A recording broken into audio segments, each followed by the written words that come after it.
Okay, so mechanical class 101. I've been thinking about this a lot over the last day or so when I was hacking into this support strut beam thingy.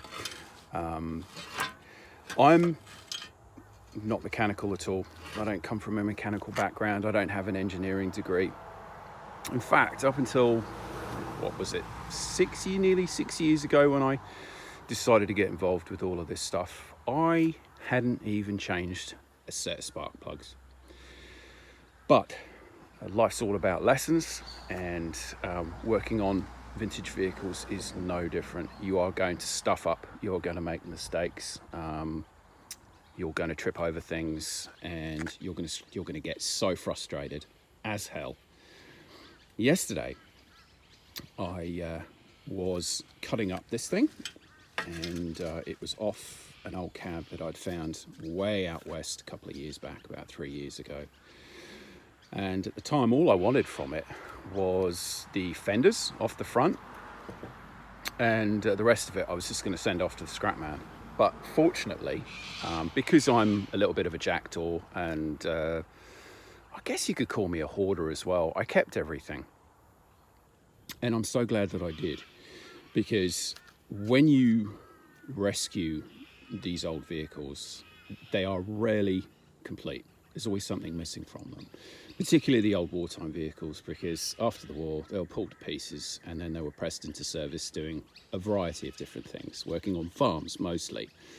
So they were converted, and I guess you could say they were changed, or altered rather, to suit a different purpose. And this vehicle was no different. It was, I don't know what it was used for, but you know, its military purpose had finished come 1945.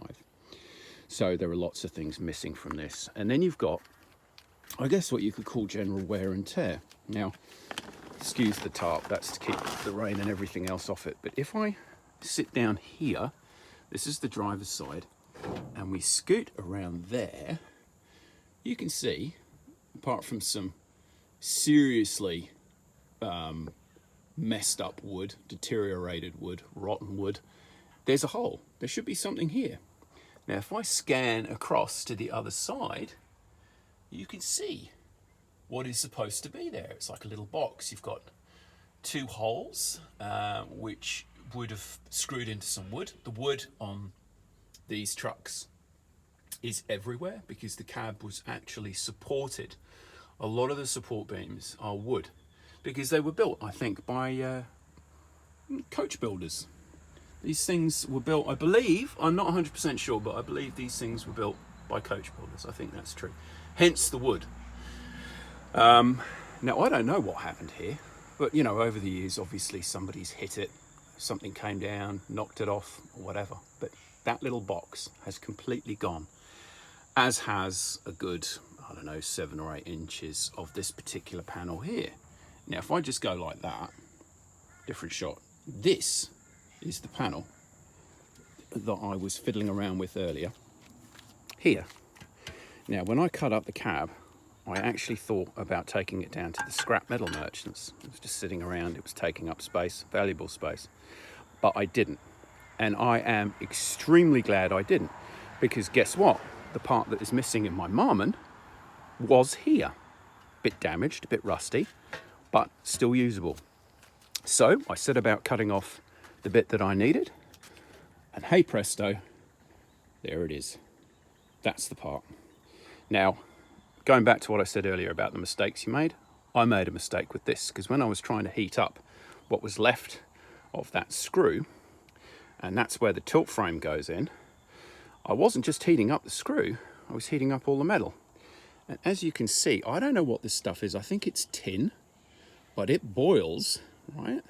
It becomes a liquid at a lower temperature than the rest of the metal. So the tin started deteriorating or breaking down, and now you've got all of these funny little holes in the tin. So I'm going to have to try and figure out how I can fix that, tidy it up. I don't know. But otherwise, that is the bit that's missing. And I need that bit, because without it, I can't put the tilt frame up.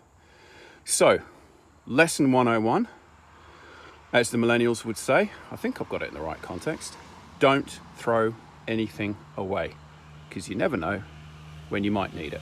Now, I'm sure I could have got somebody to build that for me, but it's a lot better when it's an original panel. It's in pretty good nick. Anyway, that's it, guys. Have a good day. Speak to you soon.